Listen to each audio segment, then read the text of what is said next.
Hello friends, welcome back to my channel. तो friends, आज के इस सेशन में हम देखेंगे किसी वेक्टर फील्ड की डाइवर्जेंस क्या होती है, ये हम देखेंगे। तो आइए हम देखेंगे divergence of a vector field. तो ये डाइवर्जेंस की डेफिनेशन देख लें पहले। The divergence of a vector field at a point is a scalar quantity. Friends, कोई भी यदि जो वेक्टर फील्ड है, ये मान लेते हैं वेक्टर फील्ड है, इसके किसी भी पॉइंट पर यदि डाइवर्जेंस निकालें तो वो क्या होंगे, स्केलर क्वांटिटी मिलती है।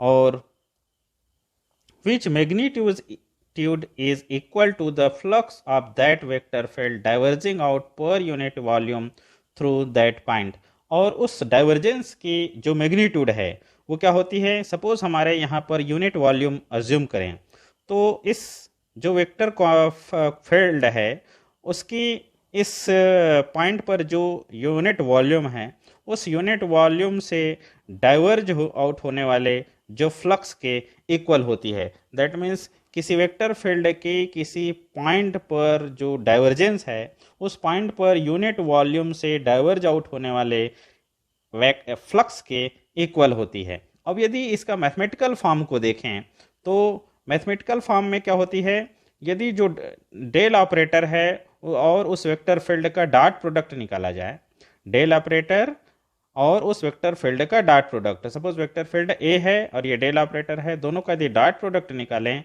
तो उस वेक्टर फील्ड का डाइवर्जेंस हमें प्राप्त होती है। अर्थात हम divergence A is equal to लिख सकते हैं del operator dot vector A. अर्थात जो डेल ए है वो किसके इक्वल होती है, divergence of vector field A के। क्योंकि डेल ऑपरेटर की वैल्यू होती है I cap del del X plus J cap del del Y plus K cap del del Z.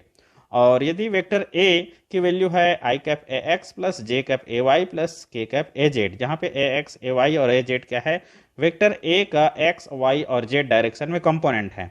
तो हम डेल ऑपरेटर डॉट ए को इस प्रकार लिख सकते हैं। दोनों को यदि डॉट प्रोडक्ट कराएं तो divergence A is equal to क्या हो गया, del X del A X अपन del X plus del Y plus del A Z del Z. इस प्रकार किसी भी वेक्टर फील्ड के डाइवर्जेंस हम इस फार्मूले के हेल्प से निकाल सकते हैं।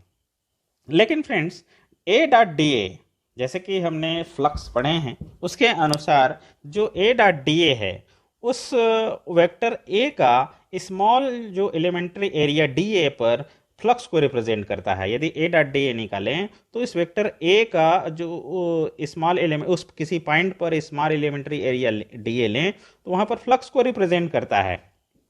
तो इस कारण से हम देखते हैं कि जो surface integral of vector A gives the total flux of vector A over the surface S. यदि कोई एक सरफेस एस है, उस सरफेस पे ए डॉट डी ए का यदि सरफेस इंटीग्रल निकालें तो उस सरफेस ए से टोटल फ्लक्स जो डाइवर्ज आउट होगी उसकी वैल्यू रिप्रेजेंट करती है। Therefore, divergence of vector field A can also be expressed as। इस कारण से जो डेफिनेशन है उसके अनुसार हम डाइवर्जेंस ए को क्या लिख सकते हैं, limit of D V tends to zero surface integral of A dot D A upon D V. तो इस प्रकार हम देखते हैं कि हमारा डेफिनेशन जो है उसके अनुसार हम डाइवर्जेंस ए की वैल्यू ये लिख सकते हैं। क्योंकि डेफिनेशन क्या कहता है, डेफिनेशन ये कहता है कि वेक्टर फील्ड के किसी पॉइंट पर यूनिट वॉल्यूम से, यूनिट वॉल्यूम में निकालने के कारण हम टोटल वॉल्यूम को डीवी यहाँ पर डिवाइड कर दिए, यूनिट वॉल्यूम से डाइवर्ज आउट होने वाले फ्लक्स के इक्वल होती है। तो यहाँ पर ये क्या बताता है, डीवी वॉल्यूम है उससे निकलने वाले फ्लक्स को बताता है ये। तो यूनिट वॉल्यूम के लिए क्या कर दिए, हम इसको टोटल फ्लक्स को डीवी से डिवाइड कर दिए, तो हमें क्या हो गया, यूनिट वॉल्यूम से डाइवर्ज आउट होने वाले फ्लक्स की वैल्यू प्राप्त हो गई। और यही क्या है, according to definition that is divergence of vector field A. अब the divergence of a vector field at a point is a measure of flux of that vector field at that point। ये already हमने बता चुके हैं। तो आइए friends, हम divergence है किसी वेक्टर फील्ड के जो डाइवर्जेंस है उसका फिजिकल सिग्निफिकेंस देखें। तो the divergence of vector field at a point is a measure of flux of that vector field at that point. Already हम बता चुके हैं किसी वेक्टर फील्ड के डाइवर्जेंस जो है किसी पॉइंट पर उस वेक्टर फील्ड के डाइवर्ज आउट होने वाले फ्लक्स को बताती है। अब हमारा जो वेक्टर फील्ड हमने पहले लिया वो यदि किसी लिक्विड की वेलोसिटी को रिप्रेजेंट करता है, जो फ्लोइंग जो लिक्विड है उसकी वेलोसिटी को रिप्रेजेंट करता है, वेक्टर ए, तो उस कंडीशन में डाइवर्जेंस ए क्या होगा? तो डाइवर्जेंस ए जो है बताता है उस पॉइंट से उस लिक्विड का रेट ऑफ फ्लो को बताती है। दैट मीन्स यदि हमारा जो वेक्टर ए हमने ऊपर में लिया है, ये वेक्टर फील्ड ए किसी लिक्विड की वेलोसिटी को रिप्रेजेंट करता है, तो डाइवर्जेंस ए जो है उस पॉइंट पर उस लिक्विड के रेट ऑफ फ्लो को रिप्रेजेंट करती है। सिमिलरली यदि हम देखें कि if the vector field A represents the electric field E, यदि वेक्टर फील्ड ए पहले इसमें वेलोसिटी को रिप्रेजेंट कर रहा है, इसी प्रकार यदि वेक्टर फील्ड ए की जगह में हम इलेक्ट्रिक फील्ड को लें, तो उस कंडीशन में डाइवर्जेंस ई क्या होगी? That will be the measure of electric lines of force diverging out from that point. अर्थात डाइवर्जेंस ई क्या होगा? जो उस पॉइंट से electric lines of force diverging out होगी उसकी वैल्यू को बताती है। अब इस आधार पर हम देखते हैं कि किसी भी वेक्टर फील्ड की जो डाइवर्जेंस है वह पॉजिटिव, निगेटिव या जीरो, तीनों में से कुछ भी हो सकती है। तो आइए हम देखें पॉजिटिव कब होगी, निगेटिव कब होगी और जीरो कब होगी। If the divergence of vector field at a point is a positive, यदि किसी वेक्टर फील्ड के डाइवर्जेंस पॉजिटिव हो, दैट मीन्स क्या है? उस पॉइंट से जो निकलने वाले फ्लक्स है उसकी वैल्यू उस पॉइंट में इंटर होने वाले फ्लक्स से ज्यादा है। तो इसका मतलब क्या है? उस पॉइंट में उस जो वेक्टर फील्ड है उसका सोर्स स्थित होगा, जिसके कारण उस पॉइंट से निकलने वाला जो फ्लक्स है उसकी वैल्यू उस पॉइंट में इंटर होने वाले फ्लक्स से अधिक होगी। यदि डाइवर्जेंस पॉजिटिव है तो इसका मतलब मानेंगे उस पॉइंट पर उस वेक्टर फील्ड का कोई सोर्स स्थित है। दूसरे पॉइंट, यदि किसी वेक्टर फील्ड किसी पॉइंट पर उस वेक्टर फील्ड का डाइवर्जेंस यदि निगेटिव है, that means divergence of A is negative, तो इसका मतलब क्या होगा? उस पॉइंट पर उस वेक्टर फील्ड से का कोई सिंक उपस्थित होता है, क्योंकि जब निगेटिव है तो उस कंडीशन में वे क्या होती है? उस पॉइंट्स में जो फ्लक्स इंटर होंगे उसकी वैल्यू उस पॉइंट से बाहर आने वाले फ्लक्स से अधिक होती है, जिसके कारण हम ये कह सकते हैं कि उस पॉइंट पर उस वेक्टर फील्ड का कोई सिंक स्थित होती है। तो ये दो केस हमने देखा, यदि पॉजिटिव है तो उस पॉइंट पर कोई सोर्स स्थित होगा, निगेटिव है तो उस पॉइंट पर कोई उस वेक्टर फील्ड का सिंक उपस्थित होगा।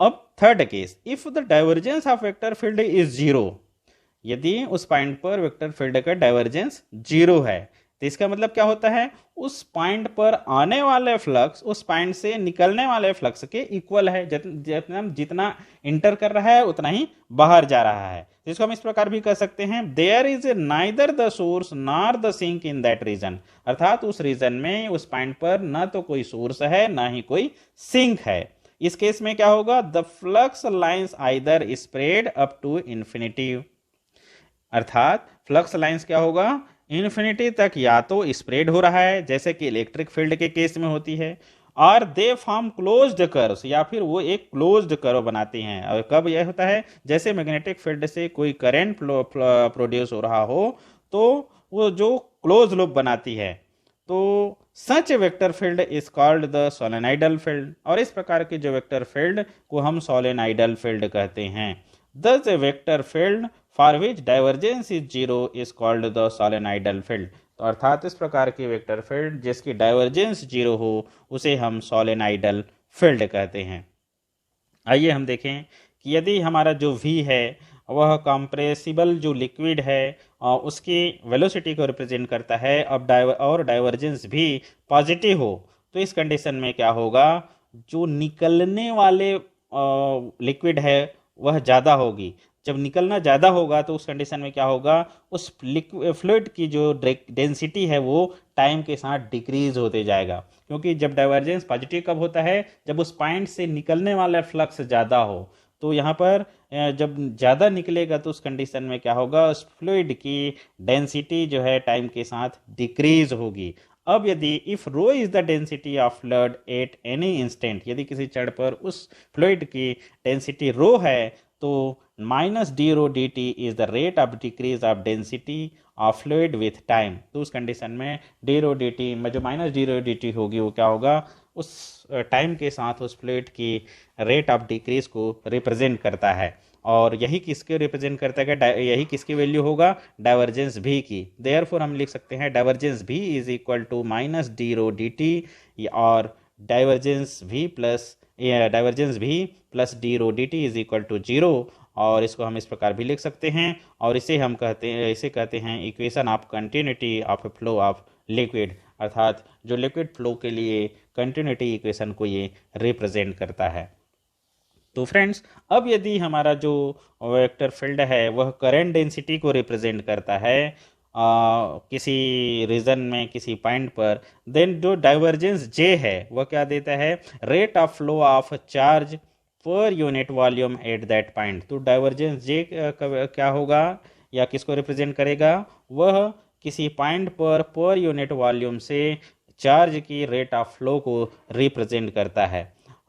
If divergence G is positive, और डाइवर्जेंस जे की वैल्यू, डाइवर्जेंस जे की क्या चीज को रिप्रेजेंट करता है, किसी पॉइंट पर चार्ज फ्लो पर यूनिट किसी पॉइंट पर यूनिट वॉल्यूम पर रेट ऑफ फ्लो को रिप्रेजेंट करता है। और डाइवर्जेंस जे की वैल्यू यदि पॉजिटिव है तो इसका मतलब क्या हुआ कि समय के साथ, टाइम के साथ जो चार्ज डेंसिटी है वह डिक्रीज हो रहा है। That means the rate of decrease of charge density is minus D rho D T, rate of. अब यही क्या चीज को, यही किसकी वैल्यू होती है, यही डाइवर्जेंस जे की वैल्यू होती है। इसलिए divergence J is equal to हम लिख सकते हैं minus D rho D T, और ये डाइवर्जेंस जे ये is equal to D rho D T, minus D rho D T लिखेंगे तो ये किसकी, इसको आगे और क्या लिख सकते हैं, इसको हम लिख सकते हैं divergence J plus D rho D T is equal to zero, या del dot J plus D rho D T is equal to zero. और इसे हम क्या बोलते हैं, चार्ज की जो कंटिन्यूटी इक्वेशन कहते हैं। This is called continuity equation of charge. तो ओके फ्रेंड्स, आज के इस सेशन में बस इतना ही। If you have any doubt then please ask through comment box, and if you have not subscribe till now then please subscribe and press the bell icon to get the notification of every new videos. तो आइए हम आज के इस session को एक motivational quote के साथ हम फिनिश करते हैं। और आज का हमारा मोटिवेशनल कोट है, when you have a dream you have got to grab it and never let go. Friends, यदि आपके पास कोई स्वप्न है, सफलता प्राप्त करने की कोई स्वप्न आपने देखा है, तो उसको आपको पकड़ के रहना है, उसको कभी भी जाने नहीं देना है। तो और इस मोटिवेशनल कोट को कहा था कैरल बर्नेट ने। तो okay friends, thanks for watching my video.